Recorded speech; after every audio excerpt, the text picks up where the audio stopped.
Assalamualaikum warahmatullahi wabarakatuh.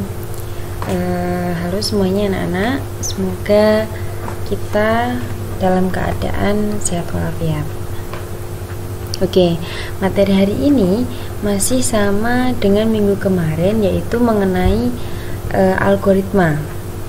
Kemarin kita sudah membahas bahwasanya ada 3 penyajian dalam algoritma.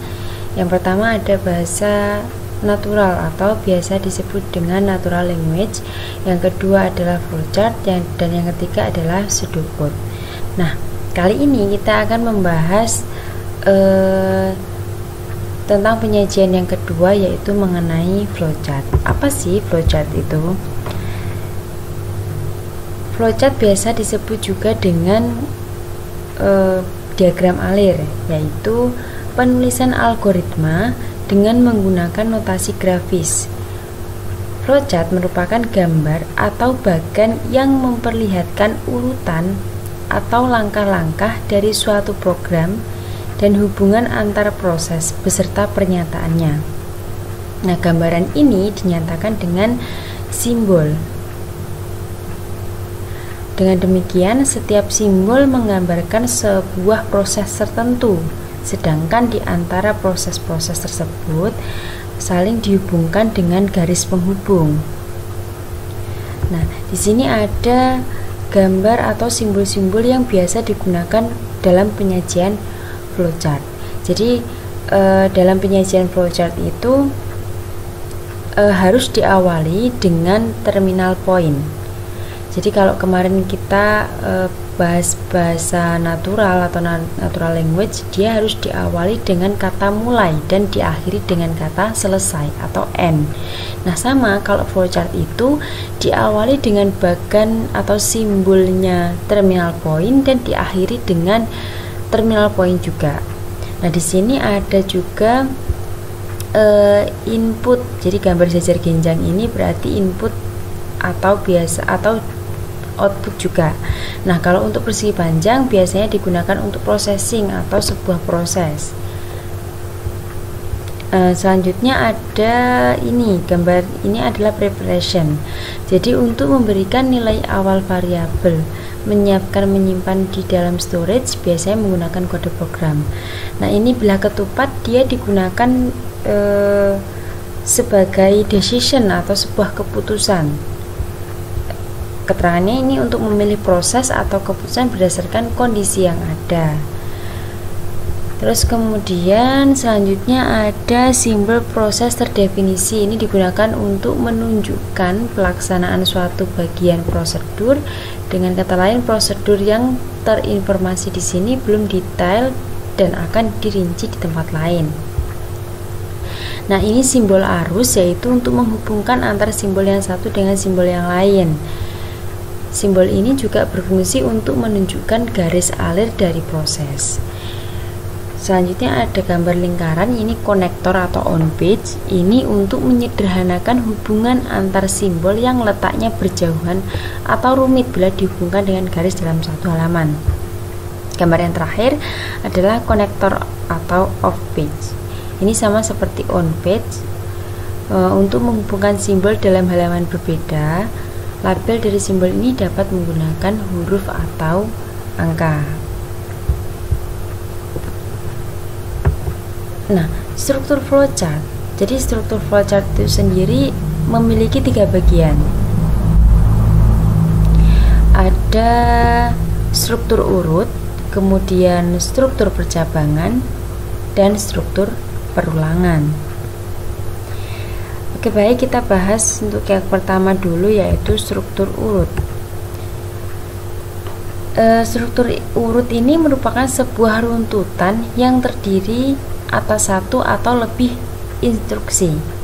Jadi tiap instruksi dikerjakan secara berurutan sesuai dengan urutan penulisannya. Jadi nggak boleh dilompat-lompat ya. Yakni sebuah instruksi dilaksanakan setelah instruksi sebelumnya selesai dikerjakan. Jadi secara berurutan, bertahap. Urutan dari instruksi menentukan hasil akhir dari suatu algoritma. Bila urutan penulisan berubah, maka mungkin hasil akhirnya juga akan berubah. sini contohnya kita mengkonversi suhu dari Celcius ke Fahrenheit. Nah, ini untuk suhunya atau dalam satuan Celciusnya dimasukkan oleh pengguna, jadi user yang input melalui keyboard. Kalau kalian ingat bahwasanya kotak ini adalah simbol daripada proses. Ini adalah simbol dari terminal. Terminal ini dimulai dan di akhir atau selesai. Terus kemudian dia ada jejer genjang tadi, yaitu input C. Jadi si user menginputkan nilai dari Celciusnya. Kemudian di sini dia diproses dengan menggunakan rumus ini, bahwasanya merubah C ini tadi menjadi F adalah C kali 1,8 ditambah 32. Kemudian akan di print F atau print hasilnya dari ini tadi. Oke, dari sini sudah paham? Lanjut ke struktur flowchart yang kedua, yaitu struktur flowchart percabangan. Nah, di struktur flowchart percabangan ini sendiri dibagi menjadi 3 lagi, yaitu flowchart percabangan dengan 1 kondisi, flowchart percabangan dengan 2 kondisi, dan flowchart percabangan dengan 3 kondisi.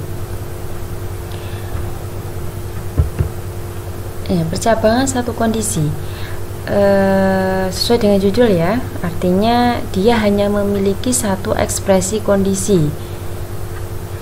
Seperti yang sudah kita bahas tentang simbol flowchart tadi, untuk simbol kondisi itu sendiri adalah belah ketupat, di mana terdapat 1 inputan, 2 kondisi, dan 1 output yang sama. 2 output ini adalah kondisi salah dan kondisi benar. Nah, strukturnya seperti ini. Jadi ada kondisi, terus kemudian jika bernilai benar maka pernyataannya apa, kemudian jika bernilai salah maka dia akan langsung ke exit atau selesai. Oke, baik, contohnya adalah ini. Kita misalkan ingin melihat siapa saja sih yang memiliki nilai di bawah 60, maka algoritmanya adalah mulai, kemudian dia membaca nilai siswa, terus di sini ini inputan ya, nilai siswa ini baca nilai siswa, terus kemudian di sini ada decision, artinya kondisi itu tadi, apakah nilai yang dimasukkan ini tadi itu kurang dari sama dengan 60 gitu ya. Misalkan kalau kita masukkan nilai 50 begitu,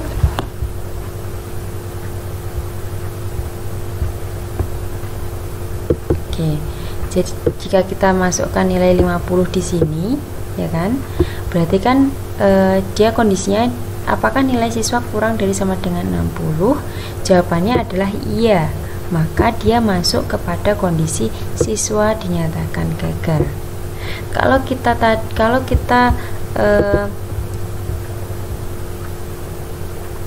memasukkan nilainya adalah 60, memasukkan misalkan 65, berarti apakah nilai siswa kurang dari 60? Jawabannya kan tidak, maka dia akan langsung ke selesai gitu. Oke, dari sini sudah paham? Kita lanjut di percabangan 2 kondisi, yaitu dia hanya terdiri dari 1 ekspresi kondisi dan 2 pernyataan atau dua instruksi atau 2 aksi. Pernyataan atau instruksi yang akan dilakukan menempati pada 2 keluaran pemilihan, yaitu 1 pernyataan pada kondisi terpenuhi atau kondisi benar, 1 pernyataan lainnya menempati pada kondisi tidak terpenuhi atau kondisi salah. Pernyataan atau instruksi yang akan dieksekusi tergantung dari data masukan dan hasil ekspresi kondisi. Nah, ini struktur percabangan 2 kondisi. Jadi di sini ada kondisi pertama, kondisi true, kondisi true ini memiliki pernyataan yang berbeda dengan kondisi false. Jadi dia memiliki dua pernyataan, satu kondisi dengan dua pernyataan yang berbeda. Contohnya adalah misalkan kita memasukkan nilai ini, grade-nya di sini ada 78 atau kita masukkan nilai 78. Balik sini, kita masuk ke sini ke kondisi ini, apakah 78 ini lebih dari 60? Jawabannya adalah ya. Ya, maka dia akan dicetak Anda lulus. Berbeda kalau misalkan kita memasukkan nilainya 50, masukkan nilainya 50, dia masuk ke sini, apakah 50 ini lebih dari 60? Jawabannya tidak, maka maka pernyataannya adalah maaf, Anda belum lulus. Di sini bisa dilihat bahwasanya dua hasil dari kondisi ini tadi, true and false, itu memiliki dua juga pernyataan yang berbeda. Kalau tadi di struktur satu kondisi, percabangan satu kondisi, dia hanya memiliki satu pernyataan untuk yang bernilai benar. Selanjutnya yaitu percabangan tiga kondisi. Ini memiliki tiga pernyataan atau instruksi aksi. Jadi notasi yang digunakan untuk menyatakan struktur pemilihan tiga kasus ini ada dua buah belah ketupat dengan satu buah masukan. Strukturnya ada dua buah ini, belah ketupat ini atau dua buah kondisi. Terus kemudian kondisi pertama itu ada satu keluaran atau dia memiliki satu pernyataan. Sedangkan kondisi kedua ini dia memiliki dua pernyataan. Contohnya, misalkan kita masukkan 98, nilai 98. Apakah 98 ini lebih dari 90? Jawabannya ya, maka dia akan mencetak pernyataan 1, yaitu Anda lulus dengan nilai sangat bagus. Terus selanjutnya kalau kita misalkan mau memasukkan nilai 70.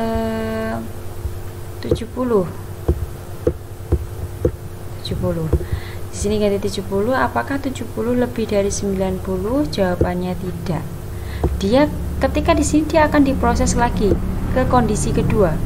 Apakah 70 ini lebih dari 60? Jawabannya adalah iya, maka dimasuk ke sini, kemudian dia akan mencetak Anda lulus dengan nilai cukup.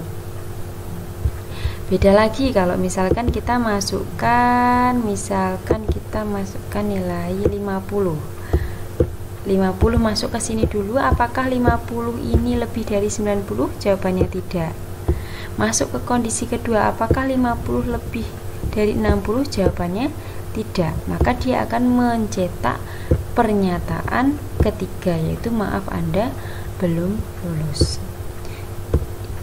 Kalau di tiga kondisi ini dia dua kondisi dengan tiga pernyataan. Nanti percabangan tiga kondisi.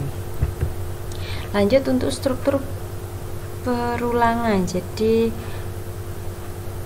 untuk struktur flowchart yang ketiga adalah struktur perulangan. Struktur perulangan digunakan untuk mengulang suatu perintah sebanyak yang diinginkan tanpa harus menulis ulang. Jadi struktur pengulangan itu terdiri dari dua bagian. Yang pertama ada kondisi pengulangan, yaitu syarat yang harus dipenuhi untuk melaksanakan pengulangan. Syarat ini biasanya dinyatakan dalam ekspresi yang harus diuji apakah bernilai benar, true, atau bernilai salah, false. Yang kedua adalah badan pengulangan atau loop body, yaitu satu atau lebih instruksi yang akan diulang pada struktur pengulangan. Biasanya juga disertai di bagian inisialisasi dan bagian terminasi. Apa itu inisialisasi? Inisialisasi adalah instruksi yang dilakukan sebelum pengulangan dilakukan pertama kali. Bagian inisialisasi umumnya digunakan untuk memberi nilai awal sebuah variabel. Sedangkan bagian terminasi adalah instruksi yang dilakukan setelah pengulangan selesai dilaksanakan. Di struktur perulangan ini ada dua, ada perulangan menggunakan while dan ada pengulangan menggunakan for. Untuk perulangan while, ini perintah yang digunakan untuk mengulangi suatu perintah sampai kondisi tertentu. Artinya, jika menggunakan perulangan while, kita tidak memberikan seberapa banyak sih sistem itu harus mengulang sebuah proses. Perulangan akan terus berjalan selama kondisi masih bernilai benar, dan perulangan akan berhenti jika kondisi bernilai salah. Ini ada contoh menampilkan deret angka dari angka 1 sampai angka 9. Ini digunakan untuk memberikan nilai awal variabel, itu menyiapkan. Jadi di sini kita memberikan nilai awalnya adalah i sama dengan 1. Kemudian diproses dari sini selama masuk sini ya, selama i ini kurang dari 10, dia akan mengulang terus. Jadi misalkan masuk sini, cetak i pertama adalah 1, berarti cetak angka 1, tambahkan i 1 tadi dengan 1, berarti kan jadi 2, dia balik ke sini. Apakah 2 ini kurang dari 10? Jawabannya masih iya, balik cetak 2, kemudian tambahkan i yang selanjutnya adalah 2 dengan 1 adalah 3, balik lagi ke sini. Apakah 3 kurang dari 10? Terus sampai dengan apakah 10 kurang dari 10? Jawabannya adalah false atau tidak, maka dia akan menyelesaikan sebuah logikanya. Berbeda dengan perulangan for. Jadi kalau perulangan for itu digunakan untuk mengulangi perintah dengan jumlah perulangan yang sudah diketahui. Misalkan kita mau mengulang sebuah logika itu sebanyak 10 kali, itu menggunakan for. Sebanyak 50 kali itu menggunakan for. Jadi bedanya while dengan for adalah ketika while kita tidak menentukan berapa banyaknya perulangan, sedangkan di for kita menentukan mau berapa kali kita mengulang sebuah proses itu tadi, atau mengulang sebuah kondisi itu tadi. Di sini, nah bedanya tadi ada di sini.